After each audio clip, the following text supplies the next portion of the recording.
The story of Andrew Wiggins has been a puzzling one. As a teenager, his mixtapes were must-see, and every time that he spun into the lane and elevated into the upper atmosphere, the basketball world fell deeper and deeper into a delighted stupor. Then came a hangover, and that made us sober and cynical. Although we can't call him a bust, he's definitely left us wanting more.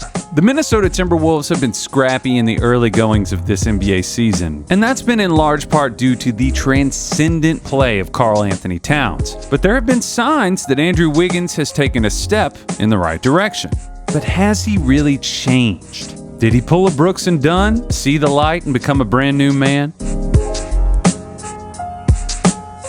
Using Box Plus Minus, we can measure Andrew Wiggins' progress against other top 10 picks that have gone on to become all-star caliber players.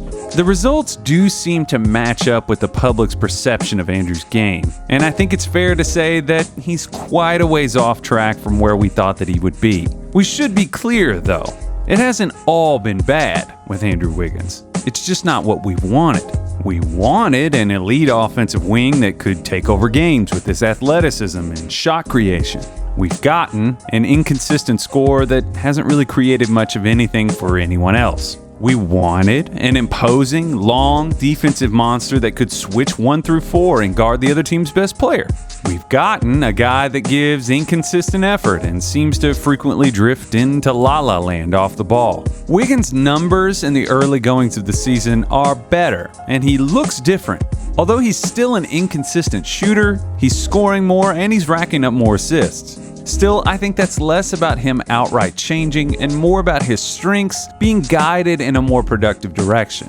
Head coach Ryan Saunders' mandate for the Timberwolves hasn't been groundbreaking, but its impact has been at least noticeably good. Cut down on the wishy-washiness of the self-created and time-consuming mid-range by shooting more threes and getting to the rim. Wiggins has taken this approach to heart, and it shows. Take this sinking boat and point it home. We've still got time. Last season, 22% of Andrew's attempts were long twos, and that's down to 13% through 12 games this season. A massive amount of the waste in his game has come in this area. Bad shots, turnovers, wasted clock, where you could argue that he's been largely the same perpetually spinning player since he was a teenager. There are some strange rosters this season in the NBA, and Minnesota doesn't get talked about enough as being one of them. The rotation is basically Towns, a couple traditional guards, and like 7 oversized wings who in theory should defend well, but don't shoot or create shots all that well. For that reason, it behooves the Wolves to not only get scoring from Wiggins, but also to get some playmaking. Andrew's driving game has been a catalyst for his improvement. He's heading towards the rim 13.8 times per game this season, which is way up from 7.9 last season. Wiggins has also seen an incredible rise in possessions where he dribbles 7 or more times, spiking from last season to this one, and a lot of this is happening in ball screens. What they've done is pretty clever.